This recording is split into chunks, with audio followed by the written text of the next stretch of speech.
Assalamualaikum warahmatullahi wabarakatuh. Halo teman-teman, perkenalkan nama saya Ringdiani dengan NIM 90500123008. Pada video kali ini saya akan membahas mengenai mekanisme pasar Islami. Nah, di mana pada setiap perekonomian, pasar memegang peran penting termasuk dalam perekonomian masyarakat muslim pada masa Rasulullah Shallallahu Alaihi Wasallam dan Khulafaur Rasyidin. Rasulullah pada awalnya adalah seorang pebisnis, demikian pula Khulafaur Rasyidin dan sebagian besar sahabat. Mekanisme pasar sangat penting saat itu. Rasulullah melihat tingkat harga Madinah tiba-tiba meningkat, menolak untuk menerapkan kebijakan harga. Sepanjang peningkatan itu terjadi murni karena kekuatan permintaan dan penawaran, bukan karena dorongan monopoli atau bersifat monopoli.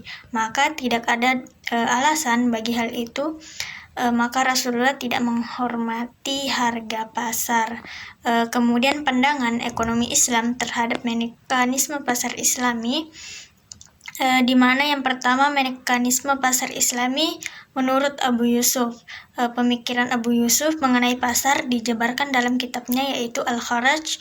Selain membahas prinsip perpajakan dan anggaran negara yang menjadi pedoman kekhalifahan Harun ar-Rasyid di Baghdad, buku tulisan pertamanya menguraikan naik dan turunnya produksi yang dapat memengaruhi harta. Yang kedua adalah evolusi pasar menurut Al-Ghazali. Al-Ihya Ulumuddin karya Al-Ghazali juga membahas topik-topik ekonomi termasuk pasar. Dalam magnum opusnya ia membicarakan barter dengan permasalahannya, pentingnya aktivitas perdagangan dan evolusi terjadinya pasar termasuk bekerjanya kekuatan permintaan dan penawaran dalam memengaruhi harga.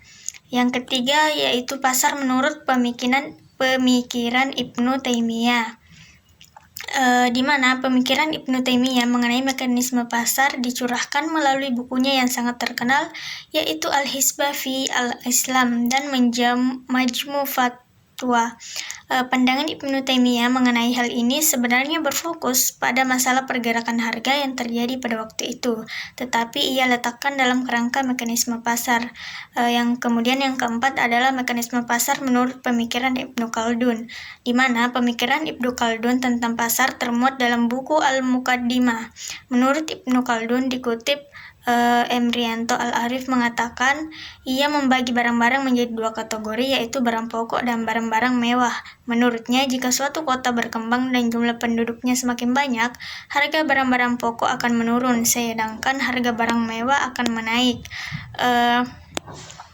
Adapun peranan pemerintah dalam mengawasi pasar, yang pertama yaitu secara umum memastikan dan menjaga agar mekanisme pasar dapat bersaing dengan sempurna. Pemerintah harus menjamin kebebasan masuk dan keluar pasar, menghilangkan berbagai hambatan dalam persaingan seperti monopoli, menyediakan informasi, membongkar penimbunan, melarang kartel-kartel yang merugikan, dan lain sebagainya.